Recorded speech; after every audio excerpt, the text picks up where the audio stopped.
Good morning, students. How are you? All well?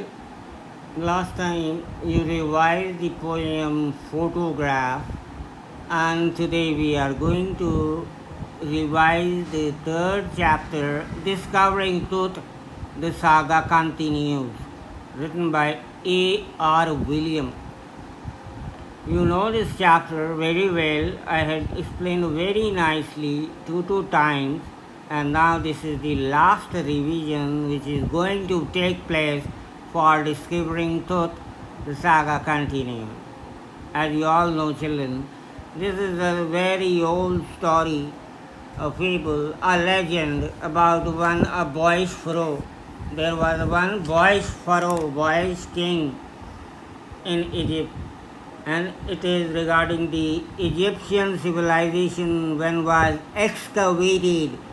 Diggings were done, खुदाइयाँ करी गई, and archaeologist जो ज़मीन के नीचे से जो पढ़ाई करते हैं, archaeologists started doing researches, and it was enlightened that this boy who was a very powerful king of Egypt died at a very small age, but the death reason is not even known in the history till now. Some people say that he died due to some epidemic, कोई महामारी आई और उसमें इसका देहांत हो गया, मर गया. Some people say, historian, that maybe some invasion took place, और कोई राजा आया और उसने इसको हराया और मार दिया. Some invasion might have took place. Some epidemic might have, someone might have assassinated him, murder हो सकता है. किसने किया? इन सारी बातों का मालूमात करने के लिए, ये सारी जानकारी प्राप्त करने के लिए रिसर्चर्स ने इसकी खुदाई की. शुरुआत में जब इजिप्ट में खुदाइयाँ हुई तो वैली ऑफ किंग्स नाम की एक जगह है, वैली ऑफ किंग्स, जहाँ पिरामिड बनाए हुए हैं. वहाँ पर बहुत सारी ममीज़ बोलते हैं, मरे हुए को ममीज़, लाशें को जिनको प्रिजर्व किया जाता है. और पुराने टाइम में इन इजिप्शियंस का मत था, ये बिलीव करते थे कि इंसान मरने के बाद वापस आता है, इंसान मरने के बाद वापस अपने दोबारा ज़िंदगी में एक बार आता है. तो इनके मत के अनुसार, बिलीव के अनुसार, जितने भी नोबल्स, नाइट्स, किंग्स, बड़े एरिस्टोक्रेट, ब्यूरोक्रेट जितने भी इजिप्ट के होते थे, वो मरने के बाद उनका ज़मीन में एक टूम्ब बना दिया जाता था, मकबरा खोद दिया जाता था बेसमेंट में, और वहाँ पर उसके साथ उसकी रोज़मर्रा की डेली रिक्वायरमेंट, खाने की, पीने की, कपड़े पहनने की, बहुत सारी चीज़ें उसके साथ दबा दी जाती थी. तो वैली ऑफ किंग्स का जब पता चला तो वहाँ की जब देखे गई कब्रें आर्कियोलॉजिस्ट द्वारा, अब ये पता ना चले इसमें से कौन सी कब्र इजिप्ट की राजा तुत की है, लेकिन सारी कब्रें उन्होंने खोद के निकाल दी. करीबन 600 कब्रें खोदी गईं, और तब जाकर मालूमात हुआ एक छोटी सी उम्र के लड़के की कब्र, जिसके साथ मणों सोना, मण के हिसाब से सोना अंदर रखा हुआ था, जिसने साथ साथ हार पहने हुए थे, जो कि 3 golden coffin, 3 nested golden coffin के अंदर, उसका ताबूत के अंदर शरीर पार्थिव रखा गया, केमिकल वगैरह लगा के, और उसको प्रिजर्व किया गया. बड़ी मुश्किलों का सामना करना पड़ा. सबसे पहले हावर्ड कार्टर आता है, नहीं, सबसे पहले जाही हवास आता है, जिसने 1920 में ये खुदाई शुरू की और 1922 में डिस्कवर किया ये मॉडर्न वर्ल्ड का स्पेकुलेशन, जिसको दुनिया ने देखा.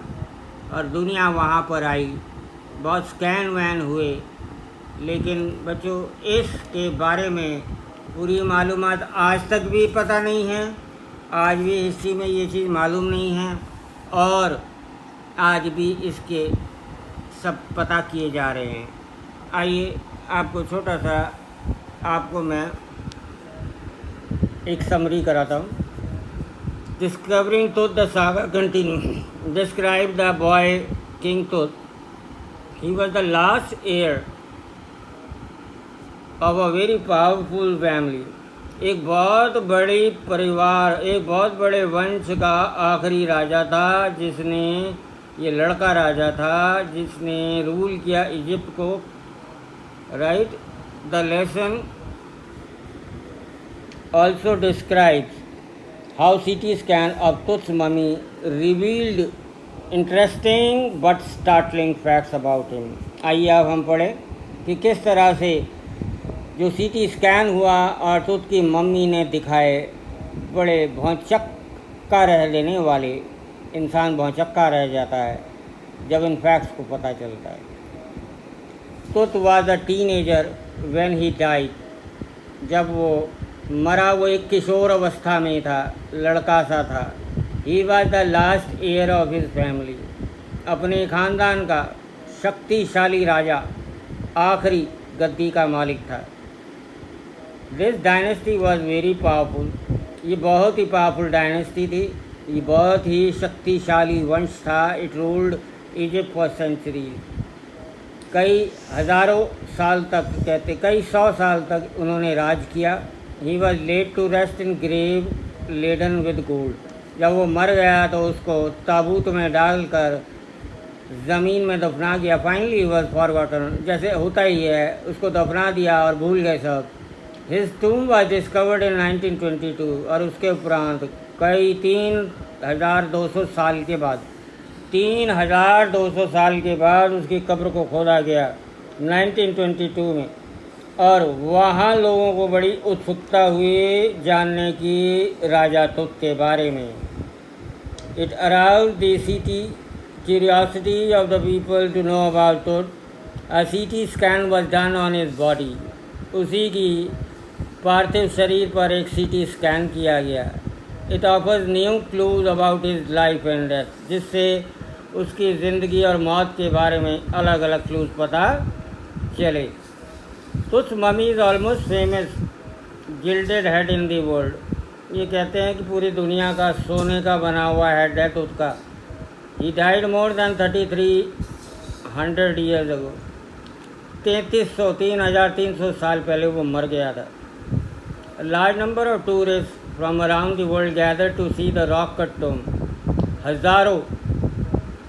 हज़ारों सैलानी यहाँ आए दुनिया भर से और रॉक कट टोम को देखा। वहाँ बहुत अच्छी अच्छी खुदाइयाँ वगैरह, नक्काशियाँ वगैरह, रॉक कट पेंटिंग वगैरह की गई थी। They gazed at the wall painting. They also saw Tut's gilded face and the outer coffin lid. उन्होंने वो बक्सा भी देखा, कॉफिन बॉक्स भी देखा, उसका आउटर कवर भी देखा, सोने में मड़ा हुआ पूरा।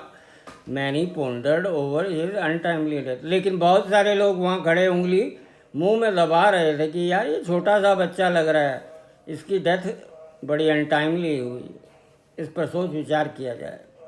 Mummy's condition was really bad. बहुत बुरी हालत थी उस मम्मी के जब बाहर निकाला गया। हावर्ड कार्टर नाम था ये उनका। ये ब्रिटिश थे, खुदाइयाँ करते थे, British archaeologist. Discover Tut tomb in 1922 after years of futile searching. Futile मैंने वर्ड यूज़ किया, यूजलेस सर्चिंग। कई साल वो डिस्कवर करता रहा, होता रहा, तब कई बाद में जाकर 1922 में ये पता चला। Many things in gold were place near his dead body. बहुत सारी चीज़ें सोने की बनी हुई उसकी बॉडी के पास रखी थी। Tut was also buried with those everyday things that he would want in the afterlife। मरने के बाद जैसा विश्वास है ये आते हैं, इनकी आत्मा आती है और अपनी पार्थिव शरीर को ढूंढती है, तो वो चीज़ें भी ढूंढेगा। उसके लिए उसकी रोज़मर्रा की ज़िंदगी जैसे linen garments, cases of food, खाने के टिन, वाइन वगैरह वगैरह बहुत सारी चीज़ें थी जो उसके फ्यूनररी ट्रेजर्स में आपको लिखना है कि पाए गए। Carter found 3 nested coffins of Tut. Tut का बक्सा जो था 3 नेस्टेड था, सोने का बना हुआ था। He open the first and found a shroud. उसके अंदर को खोल के एक कफन मिला। It was decorated with garland of willow and olive and lotus petals. अब एक चीज़ यहाँ मालूमात हुई कि उसको सजाया गया था हारों से, और ये हार थे विल्लो के, ऑलिव के, और साथ में कुछ पंखड़ियाँ लोटस की उसके शरीर पर डाली गई थी। हमारे यहाँ भी होता है। Carter ran into trouble when he finally reach the mummy. जब वो ममी को उसने अच्छे से देख लिया नीचे तक, अब उसकी परेशानी शुरू हुई। The ritual resins had harden. जो रिचुअल्स किए होंगे उस समय में और जो चीज़ें उसके ऊपर डाली थी वो सब पत्थर हो गई थी, बॉडी के साथ चिपक गई थी। बहुत बुरा हो गया। अब ये काटना पीटना पड़ा, बड़ा मुश्किल हो गई। तो was cemented to the bottom of his solid gold coffin. Carter tried to loosen the resin by putting the mummy in a blazing sunshine but he failed. बहुत ही कोशिश की गई। हावर्ड कार्टर ने उठाया उसको, रेलिंग पे बैठ चढ़ा, एक ऊपर चढ़ाया गया निकाल कर, और धूप में काफ़ी रखा गया। कहते हैं इजिप्ट में बहुत टेम्परेचर होता है, बहुत गर्मी होती है, तो उसने सोचा कुछ समय रखने के बाद सूरज में कुछ पिघलेगा, लेकिन उसका कोई असर नहीं हुआ। वो पत्थर के माफिक सारी चीज़ें बनी हुई थी। अब इनको काटा जाना था। The mummy has to be removed by a chisel. एक छेनी और हथौड़े से उसको काटना पड़ रहा था। Thieves could have cut it apart to remove the gold.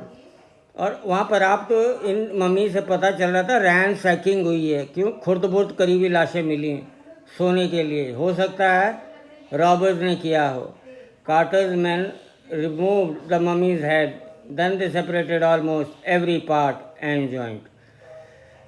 उसने हैमर और चिसल से एक एक जॉइंट काटा, गर्दन अलग करी, हाथ अलग किया, टांग अलग करी। Almost every point was सीवियर्ड।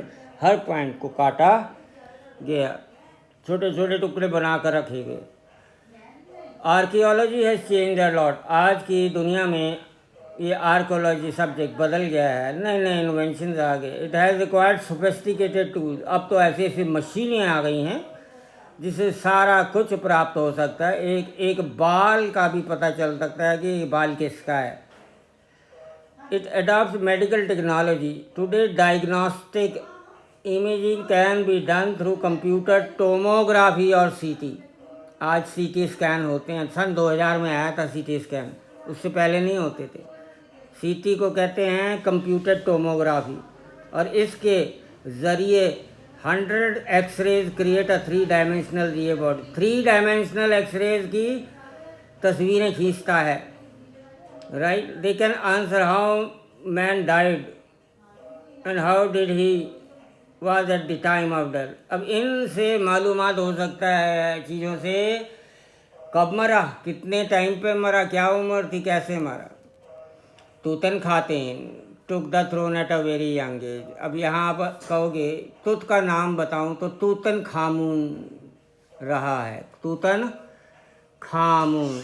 लेकिन पहले इसका नाम तुत जाना, ये तुत नाम से ही जाता है। इसका नाम तूतनखातेन है। Tutankhaten took the throne at a very young age. छोटी सी उम्र में राजगद्दी पर आया। He was widely known as king Tut. ज़्यादातर उसको किंग तुत के नाम से पुकारा जाता था। He ruled about 9 years. कहते हैं, पक्का विश्वास नहीं है, 9 साल उसने यहाँ पर राज्य किया। एंड रिस्टोर्ड ऑल से ही डाइड अनएक्सपेक्टेडली। कहते हैं अचानक उसकी मौत हो गई, पता नहीं चला किसी मौत का कारण क्या था। छोटी उम्र में सन 2000 में बनाई गई थी एक सिटी मशीन रशिया ने बनाई थी और सबसे पहले इजिप्ट को गिफ्ट की थी, जिससे कि ये काम किया जा सके। असीटीज machine scan the mummy from head to to.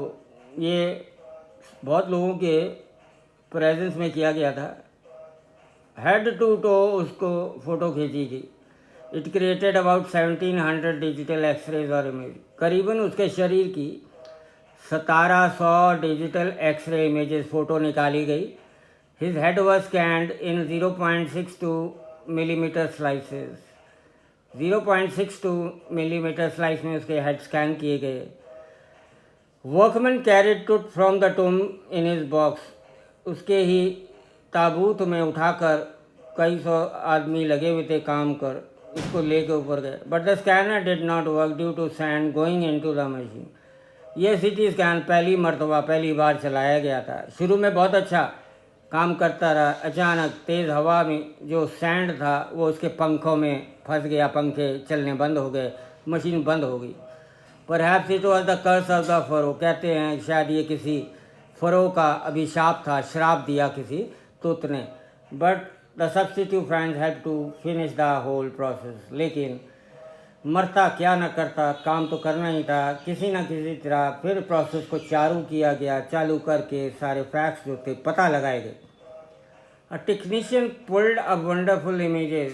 एक टेक्नीशियन बहुत अच्छा था जिसने बहुत बहुत बढ़िया वंडरफुल इमेजेस निकाली। उसको कंप्यूटर स्क्रीन पे रखा। उसका जो हेड था और उसकी जो नेक थी एकदम साफ नज़र आ रही थी। Other images showed a hand and several views of limbs and skull. उसकी खोपड़ी, उसके हाथ, उसके पैर, हर चीज़ का एकदम अलग अलग व्यू मिल रहा था। Everything went well. सब ठीक ठाक चला। When they came down, the wind had stopped। सारा हो गया तो विंड भी रुक गई। Just above touchstone stood a cluster of stars known as Orion. ये भी एक डिस्कवरी है। जब तुम का ये सब हो गया, टॉम का, ऊपर देखा गया एक तारों का झुरमुट था जिसको हम ओरियन पढ़ते हैं, cluster, constellation, watching over the boy king. This cluster was known as the soul of Osiris, the god of the afterlife. इस तारों को ओरियन का ग्रुप कॉन्स्टलेशन कहा जाता है, या कहा जाता है ये ओसिरिस भगवान इनके जो हैं, उनकी आत्मा, जो गॉड आफ्टर लाइफ होते हैं। राइट। सो ये था आपका discovering truth, the saga continues. So children, all the things are with you, question answers are with you, everything is with you. You are now to read this lesson.